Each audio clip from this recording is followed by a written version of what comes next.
ये क्वेश्चन हम लोग करते हैं। देखना क्या है, ए बराबर ये एक सेट है, ये हमारा एक सेट है, फिर ये पी, ये जो ग्रेटेस्ट, ये वो जो बिग ब्रैकेट के अंदर में है वो ग्रेटेस्ट इंटीजर को डिनोट कर रहा है, टी का ग्रेटेस्ट इंटीजर। तो यहाँ पे x+4 लिखा हुआ है इसके अंदर में, तो ये x+4 का ग्रेटेस्ट इंटीजर है, ये x+3 का ग्रेटेस्ट इंटीजर है, ठीक है। देन और एक सेट बी है ये वाला, ठीक है। बता रहा है कि क्या ये एक दो सेट है, तो क्या ये बी सेट सी का सबसेट? नहीं, यहाँ पे होगा एक, ठीक है, ए होगी, बी ए का सबसेट होगा, है ना, प्रॉपर सबसेट होगा, या फिर ए इंटरसेक्शन बी 5 होगा, या ए बी का सबसेट होगा, है ना, ए बी का प्रॉपर सबसेट होगा, या फिर ए बराबर बी होगा, ये हमको बताना है। तो सबसे पहले हमको ए और बी निकालना पड़ेगा इसके लिए, तभी तो पता चलेगा कौन सबसेट है, कौन प्रॉपर सबसेट है, कौन बराबर है या नहीं है। सबसे पहले हमको सेट को निकालना पड़ेगा कि सेट, ये सेट है क्या, ठीक है। इस सेट में कैसा एलिमेंट रहता है, set of all x belongs to R such that x satisfy this equation. तो देखते हैं कि इस इक्वेशन को सेटिस्फाई करने वाला कितने रियल नंबर हो सकते हैं। तो चलिए हम लोग आते हैं, इसको देखते हैं कि इस इक्वेशन को सेटिस्फाई करने वाला यहाँ पे रियल नंबर में कितने हैं, ये है, ठीक है। हमने देखा था कि किसी भी नंबर का ग्रेटेस्ट इंटीजर के अंदर अगर प्लस में कोई इंटीजर है तो वो इंटीजर बाहर आ जाता है ना।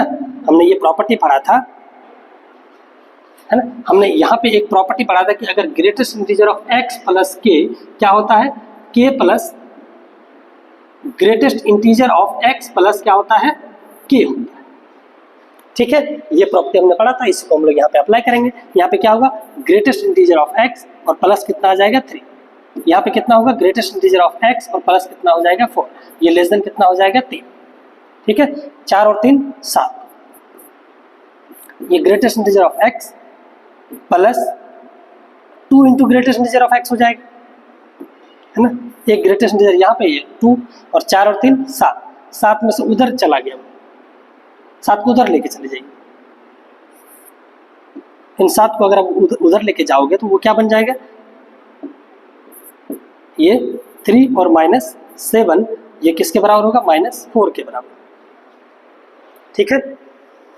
यहाँ पे आते हैं, ठीक, तो ये कितना हो गया, 2 into greatest integer of x is less than और इक्वल टू कितना, और 2 से डिवाइड कर देंगे तो ये कितना, -2, ये -4 है, यहाँ पे अभी -4 ही लिखते हैं, और ये कितना आ गया, greatest integer of x less than equal to 2 से डिवाइड कर देंगे तो इनवर्स में चेंज नहीं आएगा, ये -2।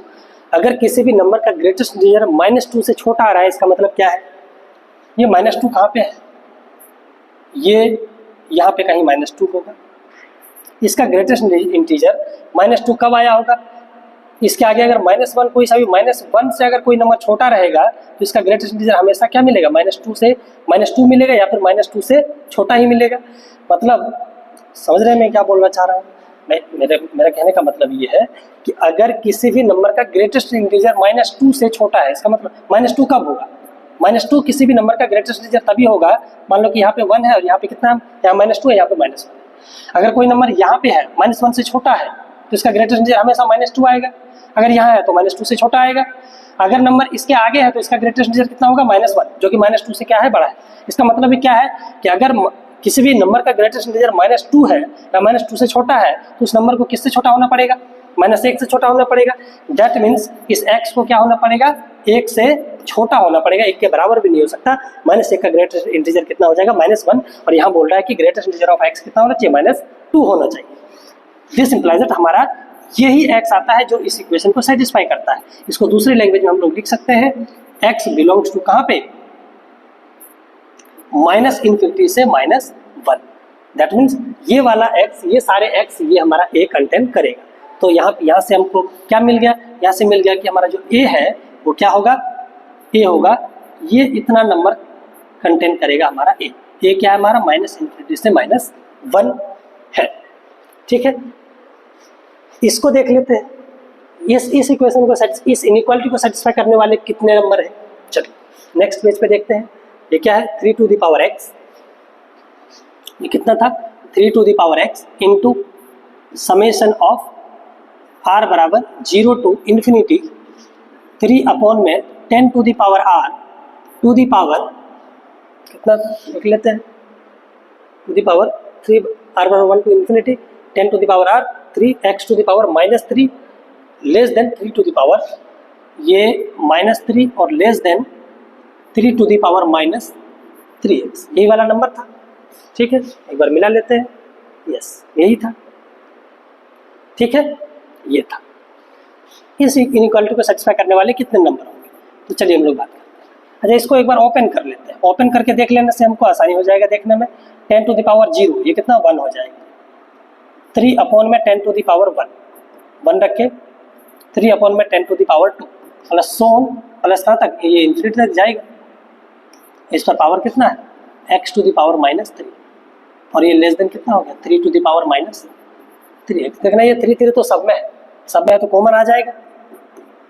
ठीक है, सब में कॉमन आ जाएगा तो 3 कॉमन आ जाएगा, तो बाहर क्या दिखेगा, वहाँ पे पावर x -3 है तो बाहर क्या दिखेगा 3 टू द पावर x, और ये 3 जब बाहर दिखेगा क्या x 3 to the power x -3 दिखेगा मुझे। अंदर क्या हो जाएगा फिर, ये 1 plus 1/10 plus 1/10 square plus so on plus कहाँ पे इन्फिनिटी, और पावर कितना x -3 और ये लेस देन कितना 3 टू द पावर -3x। ठीक है, ये कितना हो गया, ये हो गया 3 to the power 2x -3 into ये इन्फाइनाइट जीपी है। इन्फाइनाइट जीपी का सम क्या होता है, a/1 - r। देखना जीपी 1/10/1 1/10 इसका और 1/10 स्क्वायर बाय 1/10 कितना 1/10, इसका कॉमन रेशियो कितना है 1 है। ये इन्फाइनाइट जीपी हो गया। इन्फाइनाइट जीपी का सम कितना होता है, ये होता है ना s इन्फिनिटी होता है a/1 - r। ठीक, तो a कितना है, अच्छा 10 टू द पावर 0 से था क्या, नहीं 1 से है, 1 से है, तो यहाँ पे ये 0 नहीं होगा। ये वाला जो टर्म लिखे है ये 1 है, यहाँ पे हम लोग मिस्टेक कर जाते हैं। ठीक है, तो ये 1 नहीं है यहाँ पे। ठीक, तो यहाँ पे क्या था 1 से था, तो ये आता।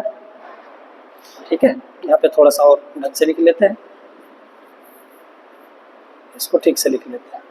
तो यहाँ पे हम लोग लिख देते हैं 3/10 to the power 1 10 to the power 2 10 to the power 3, तो 1/10 स्क्वायर ये 10 क्यूब और ये 1/10। ठीक है, तो इन्फिनिट जीपी है, इसका कॉमन रेशियो कितना है 1/10, a कितना है 1/10, तो a/1 - r to the power x -3। ठीक है, और ये लेस देन किससे है 3 टू द पावर -3x। ठीक, कोई दिक्कत नहीं, आगे बढ़ते हैं। इसको थोड़ा सा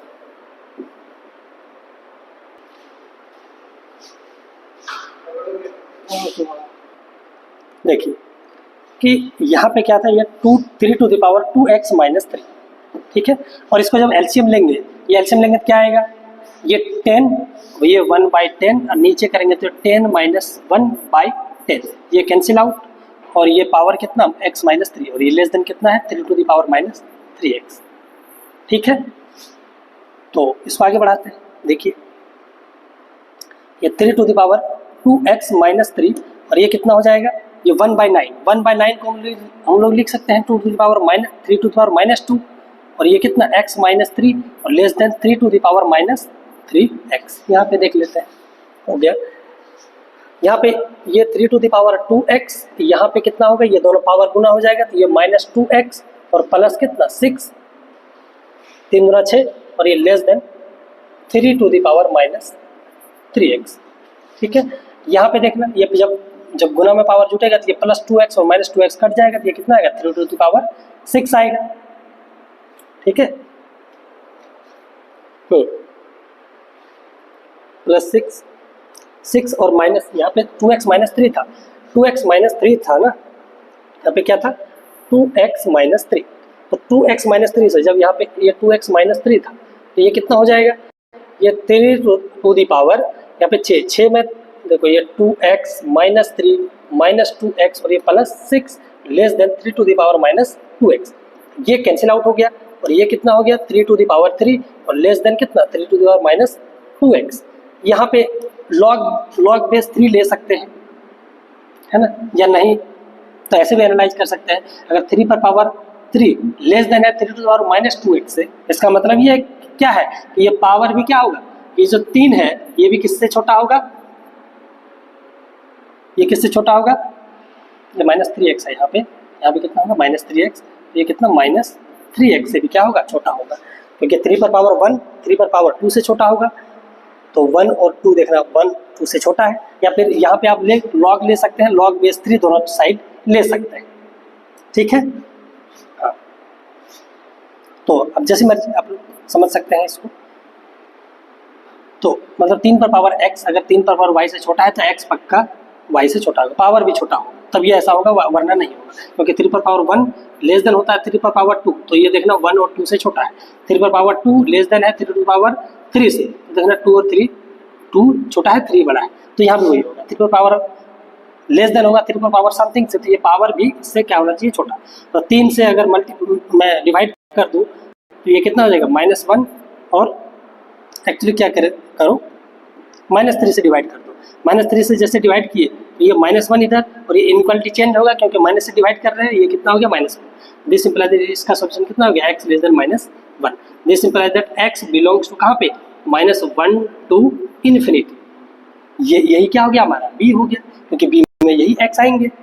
दिस इंप्लाइज दैट a भी यही था और b भी यही है, मतलब a बराबर कितना होगा, b, यही हमारा क्या है, आंसर, ठीक है। a बराबर b हमारा क्या होगा, आंसर।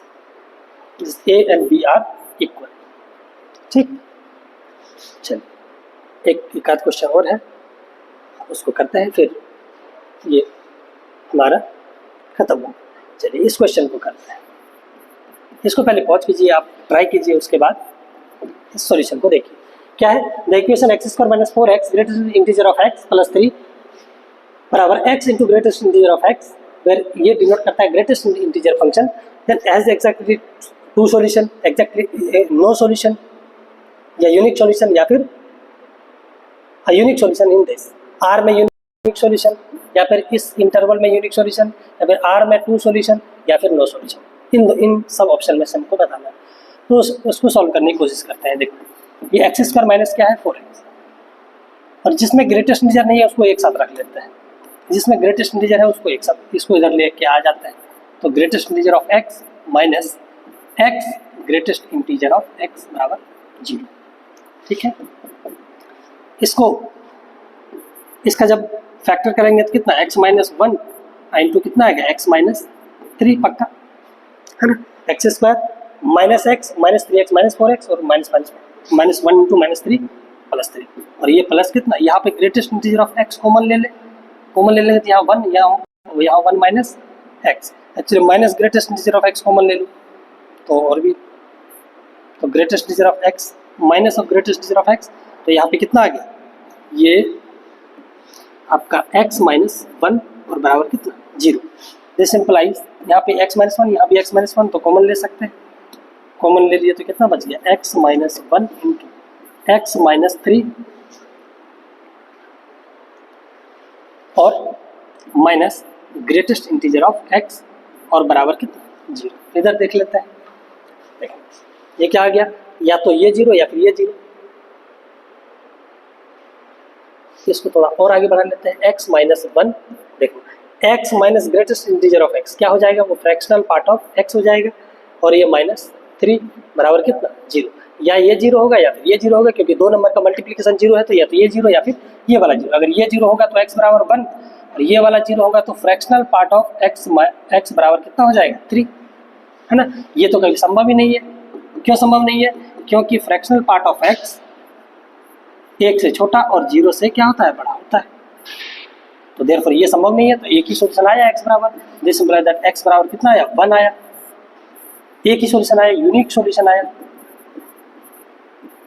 पूरे R में एक ही सॉल्यूशन है, यूनिक सॉल्यूशन, पूरे R में यूनिक सॉल्यूशन है, ठीक है। इसमें 1 नहीं है, देखो इसमें सॉल्यूशन नहीं होगा, क्योंकि इस इंटरवल में 1 है ही नहीं, और 1 उसका सॉल्यूशन है, तो 1 इस इंटरवल में होना चाहिए। ये बोला कि unique solution in interval this, तो ये वाला क्या हो गया, गलत, ये गलत हो गया। ये बोला नो सॉल्यूशन, तो ये तो वैसे भी गलत हो गया क्योंकि एक सॉल्यूशन है। ये बोला कि यूनिक सॉल्यूशन इन R, तो ये सही है, एग्जैक्टली टू सॉल्यूशन के कारण ये वाला भी गलत हो गया। तो ऑप्शन नंबर हमारा डी क्या है, आंसर। ठीक है, सिंपल क्वेश्चन था ये। प्रॉपर्टी ऑफ ग्रेटेस्ट इंटीजर का हो, मैं आपको हम लोग देखते हैं। चलिए इसको पहले पढ़िए क्वेश्चन को, क्या है ना। बोल रहा है कि ये फंक्शन है, ये जो भी बिग ब्रैकेट के अंदर में x है, ये डिनोट करता है ग्रेटेस्ट इंटीजर, जो लेस देन इक्वल टू क्या है x। ये ग्रेटेस्ट इंटीजर का डेफिनेशन ही लिखा हुआ है, ठीक है।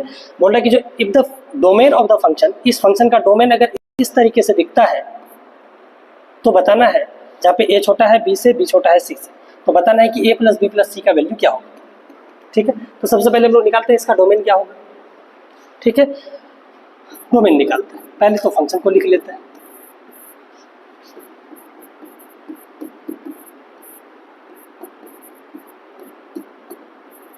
ठीक है, अच्छा, रूल फंक्शन का अगर दिया रहे तो हम लोग बोले थे कि डोमेन कब निकलता है, डोमेन कैसे निकलता है। डोमेन निकलता है कि जब ये फंक्शन, ये रूल जिस एक्स के लिए डिफाइंड होगा, वही वाला एक्स क्या होगा, वही वाले एक्स का कलेक्शन इसका, इस फंक्शन का डोमेन होगा। तो रूट में अगर कोई सा भी चीज़ रहता है तो वो डिफाइंड कब होता है, वो डिफाइंड होता है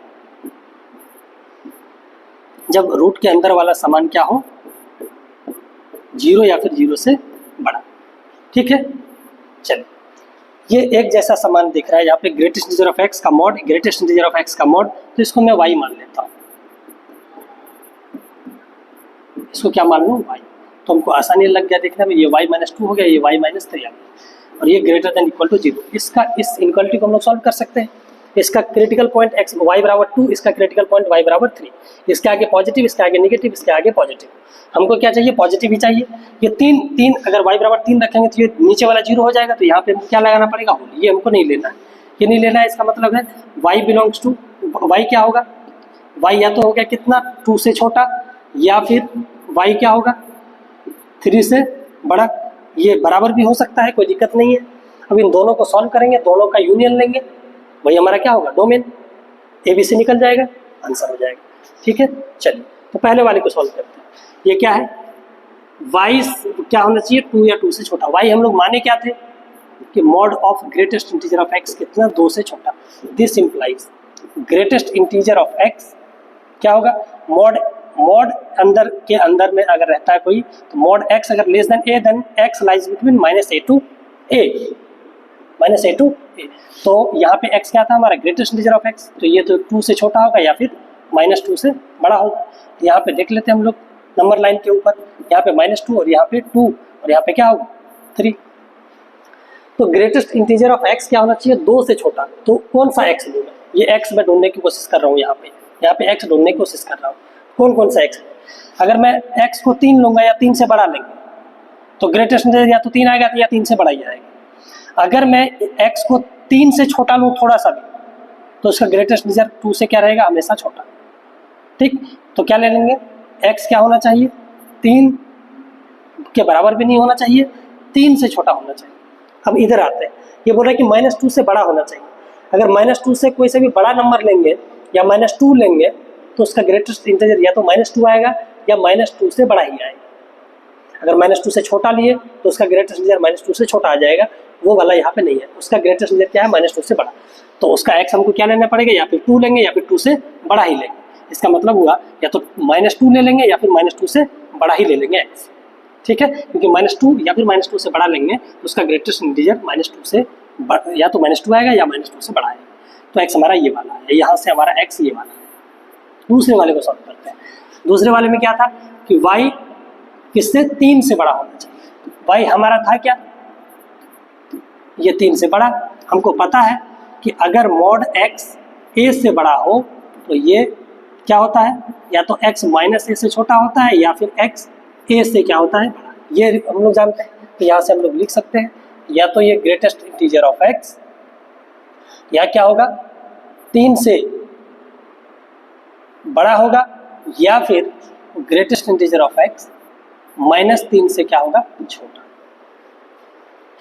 तो अब x ढूंढना है हमको कि वो x क्या होगा जिसका ग्रेटेस्ट इंटीजर 3 से बड़ा है या फिर -3 से छोटा है, वो वाला x होगा क्या। तो पहले 3 से छोटा वाला, बड़ा वाला देख लेते हैं। 3 से बड़ा ग्रेटेस्ट इंटीजर आना चाहिए।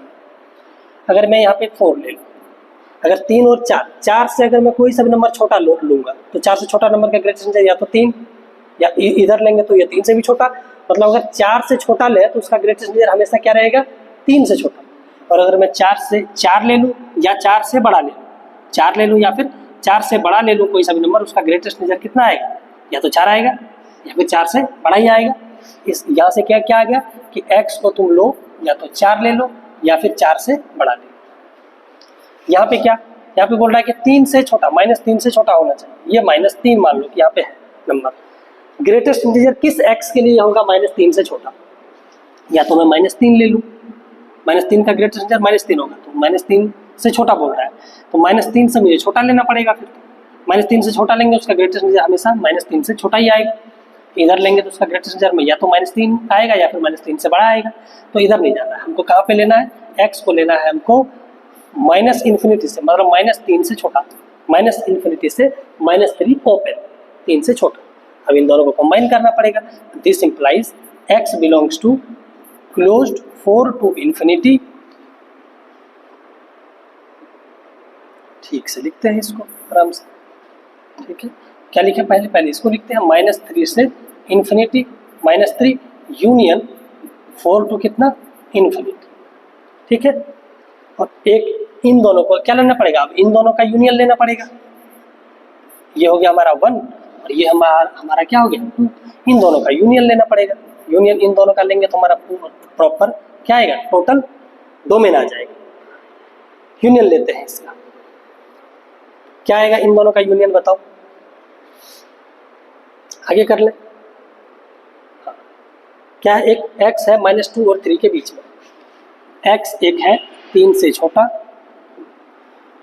3 से छोटा और -2 से बड़ा। एक x ये वाला है और एक हमारा x है कहाँ से, -∞ से 3 और यूनियन 4 to ∞, इन दोनों का यूनियन लेना है। -∞ से या -∞ से 3, -∞ से -3 या फिर 3, देख एक बार देखते हैं क्या है, -∞ से -3 और 4 to ∞, -∞ से -3 ओपन ही था, यस, यूनियन 4 to ∞, इन दोनों का यूनियन लेना है। तो एक ही बार में ले लेते हैं। देखिए -∞ से, देखना -2 कहाँ रहेगा, -3 तो रहेगा ही, -3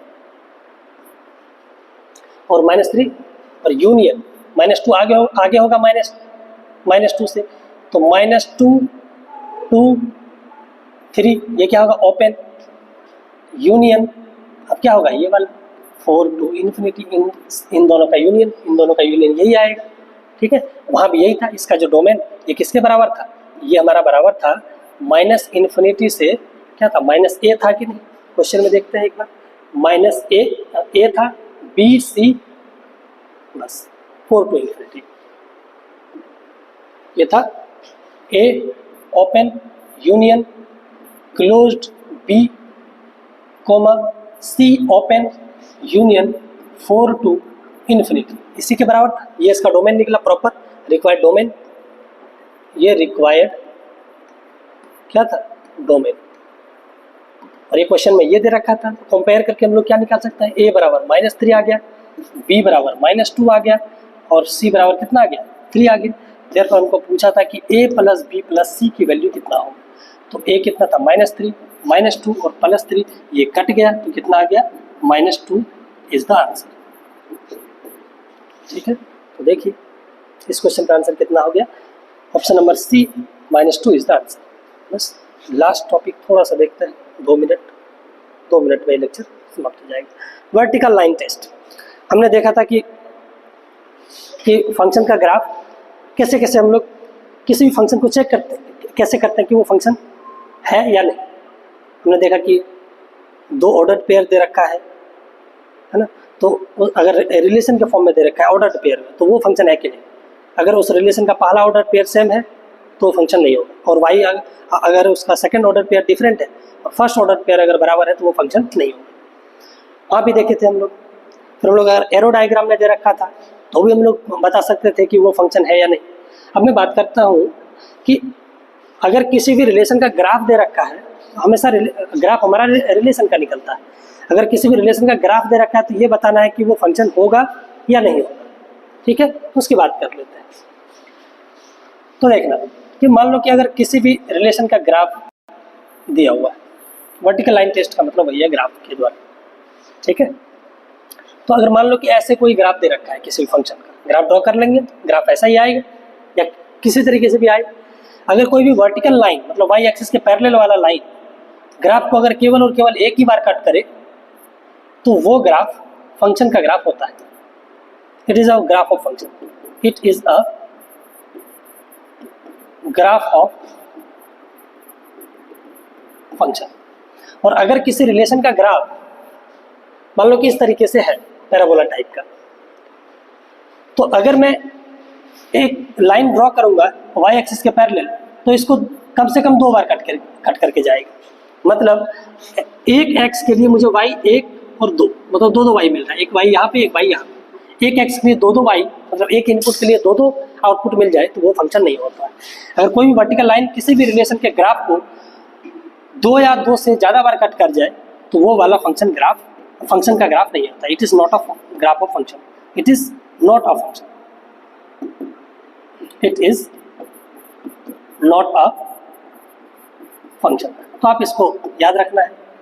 ठीक है, यहीं पे लिख देते हैं, आप इसको याद रखोगे कि अगर नोट में याद रखोगे, if a vertical line intersect the graph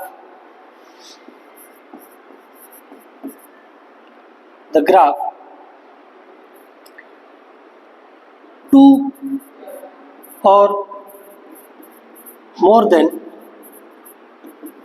2 times, then that graph is not a graph of function. अगर कोई वर्टिकल लाइन किसी भी ग्राफ को 2 या 2 से ज़्यादा बार कट करता है तो वो ग्राफ फंक्शन का ग्राफ नहीं होगा, मतलब वो फंक्शन नहीं होगा। अगर एक बार कट कर रहा है, केवल एक ही बार कट कर रहा है तो वो फंक्शन होगा। वर्टिकल लाइन की बात कर रहा हूँ, मैं हॉरिजॉन्टल लाइन की बात नहीं कर रहा हूँ। इसी को हम लोग बोलते हैं horizontal line, vertical line test. Horizontal line test ऐसा कुछ भी नहीं, अभी हम लोग चर्चा उसकी नहीं करते हैं, लेकिन ये हमारा फंक्शन का ग्राफ होगा अगर वर्टिकल लाइन किसी ग्राफ को एक ही बार कट करे। तो चलिए आज के लेक्चर को मैं यहीं समाप्त करता हूँ। ठीक है, आप अगर इस लेक्चर में आपको कोई भी क्वेरी है तो आप इस QR कोड को स्कैन करके आप हमारे टेलीग्राम ग्रुप को ज्वाइन कर सकते हैं और वहाँ आप अपनी क्वेरीज को सेंड कर सकते हैं। Thank you so much.